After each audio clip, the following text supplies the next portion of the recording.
మానస సరోవర్ యాత్ర ప్లాన్ చేస్తున్నారా? నమ్మకంగా సేఫ్ గా మీ కలల మానస సరోవర్ యాత్రని ట్రావెల్ టర్న్స్ తో నిజం చేసుకోండి. మరిన్ని వివరాలకు ఈ నెంబర్కు కాల్ చేయండి. నమస్తే రమగారు. నమస్తే జయ. రమగారు, మనకి ఈ మాసంలో శ్రీ పంచమి కూడా వస్తూ ఉంది. శ్రీ పంచమి యొక్క విశిష్టత ఒక్కసారి మాట్లాడుకుందాం. అయితే శ్రీ పంచమి అనగానే మనం సరస్వతీ దేవికి ప్రత్యేకంగా పూజలు చేస్తాం. నాకు అంటే దసరాలో కూడా మూల నక్షత్రం అప్పుడు అమ్మవారికి ప్రత్యేకమైన పూజలు చేస్తాం కదా. ఆ రోజు పిల్లలతో పూజలు చేయించుతాం, బాగా చదువు రావాలి అనేసి.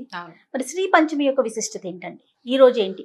దసరాల్లో చేసే మూలా నక్షత్రం అమ్మవారి తలుకు అవతారాల్లో ఆ రోజున ఆవిడ సరస్వతి రూపం ఎత్తింది. వీళ్ళని సంహరించడానికి శుంభ నిశుంభాదులను సంహరించేందుకు మహాసరస్వతి రూపాన్ని తీసుకుంది మూలా నక్షత్రం అన్నాడు. ఒక ప్రచండమైన రూపం, అంటే మామూలుగా సరస్వతి రూపం అంటే ఒక సాత్వికాంశ కదా మనకి, అలాగే తెలుసు. ఆ సాత్వికాంశ నుంచి ప్రచండ రూపాన్ని దాల్చి శుంభ నిశుంభల్ని సంహరించింది. అందుకని ఆ రోజు వాళ్ళ గనక మనం అమ్మవారిని సరస్వతీదేవిని పూజిస్తే అంటే దుర్గని పూజించినట్టే. ప్రచండమైన శక్తిని ఆరాధన చేసే విధానం ఆ 10 రోజులు చేస్తాం కదా, అందులో శక్తి ఆరాధనలో భాగంగా వాళ్ళు చేసుకుంటాం. ఇదేంటంటే ఈ శ్రీ పంచమి, మాఘ శుద్ధ పంచమిని శ్రీ పంచమి అంటారు. దీన్నే వసంత పంచమి అని కూడా అంటారు. అవునండి, వసంత పంచమి అంటారు. నిజానికి వసంత ఋతువు ఇప్పుడు లేదు, ఇది వసంత ఋతువు కాదు. మనకి చైత్ర వైశాఖాల్లో కదా వసంత ఋతువు వచ్చేది. వాటిని మనం వసంత నవరాత్రులుగా చెప్పుకుంటాం. ఎక్కడి నుంచి? ఉగాది నుంచి శ్రీరామనవమి దాన్ని వసంత నవరాత్రులుగా చెప్తాం. కానీ ఈ పంచమిని వసంత పంచమి, బెంగాల్ ఆ సైడు ఇక్కడ బాగా చేసుకుంటుంది వసంత పంచమి పేరు అంతే. అయితే ఈ శ్రీ పంచమి అంటే సరస్వతీదేవి పుట్టిందట ఈరోజు. ఎలా పుట్టిందట? బ్రహ్మదేవుడు సృష్టి అంతా తయారు చేసేసాడు. చెట్టు చేమ పొట్ట పుట్ట అన్నిటినీ తయారు చేసేసాడు.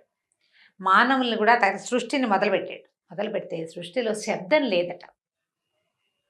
శబ్దం లేక ఒక నిర్వేదంగా నిశ్శబ్దంగా ఉందట అంతా. ప్రాణులు కదులుతున్నా కూడా నిశ్శబ్దంగా ఉంటే ఆయనకి నచ్చలేదట. ఆయనకి ఒక దిగులు వచ్చిందనమాట. సాధారణంగా మనకి మానవులకి దిగులు వస్తే ఏమవుతుంది? మనం ఇలాగో చూస్తూ ఆలోచిస్తాం అనుకో, కళ్ళలోంచి సన్నగా నీటి తెర ఒకటి కదులుతూ ఉంటుంది మనకి.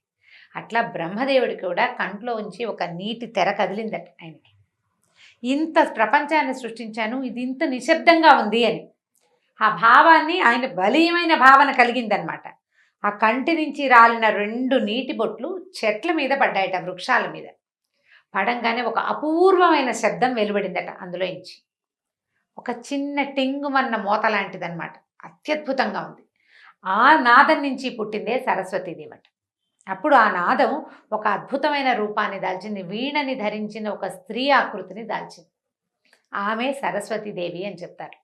అయితే ఈ సరస్వతీదేవి మన అమ్మవారి దగ్గర నుంచి రూపంలోకి వచ్చిందని ఇలా రకరకాల కథలు చెప్తారు కదా. శ్రీ పంచమికి చెప్పే కథ ఇది. అయితే ఈ ఏర్పడినటువంటి ఈమె అమ్మవారు శబ్ద రూపిణి, వాగ్రూపిణి. ఏదైనా సౌండ్ ఎక్కడి నుంచి వస్తుంది? సౌండ్లో నుంచే కదా అక్షరాలు స్వరాలు పుట్టేది. అట్లా వాగ్రూపంగా అమ్మవారు ఈ సరస్వతీదేవి రూపం వెలువడిందని, ఆమె వీణను ధరించి ఉన్నదని చెప్తారు. అయితే ఈ బ్రహ్మదేవుడి కంటి నుంచి పడిన నీటి బొట్టు ఎట్లా ఉంటుంది? ట్రాన్స్పరెంట్గా ఉంటుంది. నీటిలో ఏం రంగు ఉంటుంది? నీటికి రంగు లేదు చూడు. అది ఏ రంగు మీద కనపడితే ఉంటే దాని కింద వెనకాల ఏది ఉంటే అలా కనపడుతుంది. అట్లా శుద్ధంగా శుక్లంగా తెల్లగా ఉన్న స్వరూపంతో అమ్మవారు ఉద్భవించిందట. అది సరిగ్గా ఈ పంచమి నాడు, మాఘశుద్ధ పంచమి నాడు ఇది జరిగింది. అందుకని ఈరోజు ఈ అమ్మవారు నాదస్వరూపిణిగా వెలువడింది కాబట్టి సరస్వతి యొక్క జన్మదినంగా భావించి ఇవాళ సరస్వతి పూజ చేయాలి. అయితే సరస్వతీదేవి దేనికి ఇది అంటే ఆవిడ దేనికి ప్రతీక? జ్ఞానానికి ప్రతీక, విద్యాప్రదాయం, విద్యాదేవత కదా సరస్వతి. మొట్టమొదటి చెప్పే శ్లోకమే సరస్వతి నమస్తుభ్యం వరదే కామరూపిణి. చెప్తామా?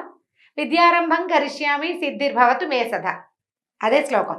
అంటే విద్యారంభాన్ని చేసేటప్పుడు నిన్ను నమస్కరిస్తాను, నాకు ఎప్పుడు సిద్ధిని కలిగించు. అంటే విద్య యొక్క సిద్ధి అంటే జ్ఞానం. అంటే ఏ విద్య యొక్క సిద్ధి అయినా ఏమిటి? విద్య మనకి రావటము అంటే చేతిలోకి రాదు కదా. ఎక్కడికి వస్తుంది విద్య?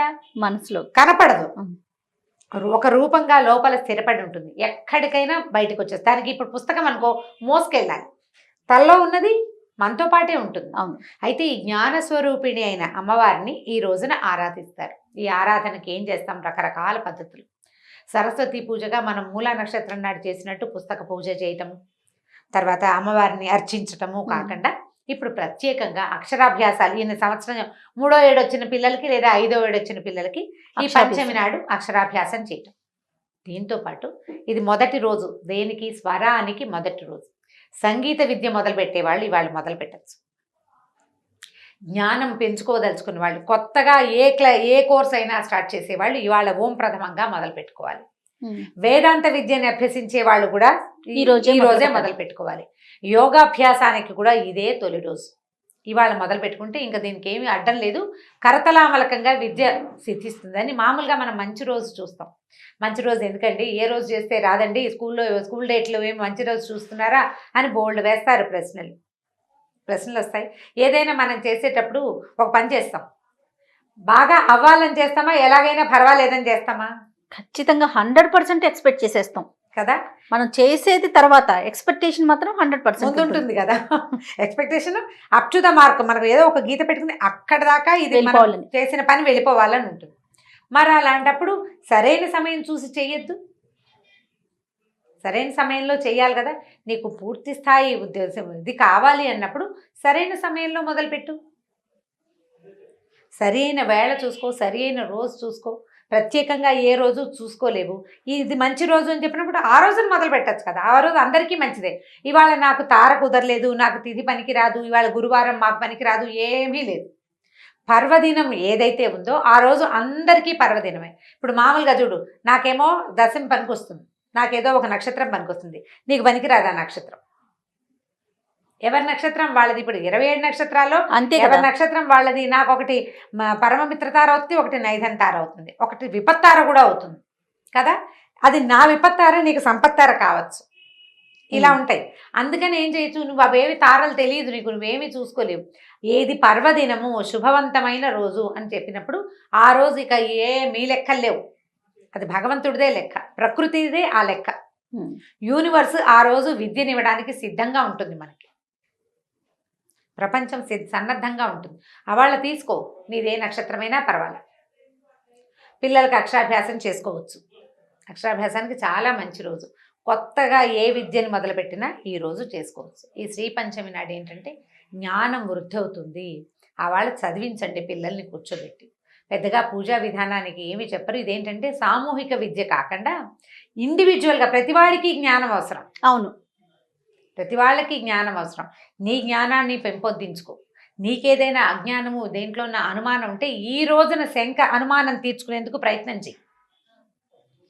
అనుమానం తొలగి జ్ఞానం వృద్ధి అవుతుంది. నీకు కావాల్సింది అదే కదా. ఓకే, ఆ కాస్త వచ్చేస్తుంది. కాబట్టి శ్రీ పంచమి నాడు తప్పకుండా ఏదైనా విశేషమైన విషయం నేర్చుకోదలుచుకున్న వాళ్ళు, చదువుకోదలుచుకున్న వాళ్ళు చేసుకోవచ్చు. మాఘమాసంలో పొద్దున్నే స్నానం చేయటం, ఆ తర్వాత రోజంతా బాగుంటుంది. రోజులో ఏ వేళ కుదిరితే ఆ వేళలో మీకు అవసరమైన విద్యాభ్యాసం చేసుకోండి. దేవాలయానికి వెళ్ళలేకపోతామండి అంటే చక్కగా ఇంట్లో కూర్చోబెట్టి, ఇంట్లో పెద్దవాళ్ళు ఎవరైనా ఉంటే వాళ్ళతో ఓం నమః శివాయ రాయించేసేయండి పిల్లలతోటి. 2 కొత్త పలకలు తేవటం పిల్లడితోటి. ఎవరు లేరు పలకలు కూడా నేను తేలేనండి. బియ్యం పోయండి ఒక పళ్ళెల్లో, దాని మీద రాయించి బియ్యం మీద చక్కగా పిల్లవాడు వేలుపుచ్చుకుని ఓం నమః రాయించేసుకోండి. చక్కగా రాయొచ్చు. ఓ శ్లోకం నేర్పించండి పిల్లలకి. ఏదైనా భగవద్గీత భాగవతము నేర్పించాలనుకుంటా ఆ రోజున మొదలు పెట్టచ్చు. ఏదైనా సంస్కృతం నేర్పించాలి, ఆ క్లాస్లో చేర్పించండి. పెయింటింగ్ నేర్పిస్తారు, ఆ క్లాస్లో చేర్పించండి. కొత్త ట్యూషన్ పెట్టాలనుకుంటారు, ఆ రోజున పెట్టండి. పుష్యమాసం అంత మంచి రోజులు కాదు కదా. మనం పుష్యంలో నుంచి మాఘంలోకి వెళ్ళిపోతాం. మాఘం మొదటి రోజు నుంచి మంచి రోజులే. ఈ పంచమి నాడు కనుక చేస్తే విశేషమైన ఫలితం లభిస్తుంది. ఎందుకంటే ప్రత్యేకంగా సరస్వతి అమ్మవారు, జ్ఞానదేవత అయిన సరస్వతి పుట్టినరోజు. ఆమె మన యందు ప్రసన్నంగా ఉంటుంది. సర్వశుక్లగా ఉన్న సరస్వతీదేవిని తలుచుకుని దండం పెట్టుకుని సరస్వతికి ఒక దండం పెట్టుకోవటం, ఓ శ్లోకం చదువుకోవటం, మనం ఏ మంచి పని చేయదలుచుకున్నామో ఆ విద్యావ్యాసంగానికి సంబంధించిన పనులకి విశేషమైన ఫలితం లభిస్తుంది శ్రీ పంచమి రోజున. నమస్తే. నమస్తే జయ. ఈ వీడియో కనుక మీకు నచ్చినట్లయితే లైక్ చేయండి, షేర్ చేయండి. మరిన్ని వీడియోస్ కోసం మా ఛానల్ని సబ్స్క్రైబ్ చేసుకోండి.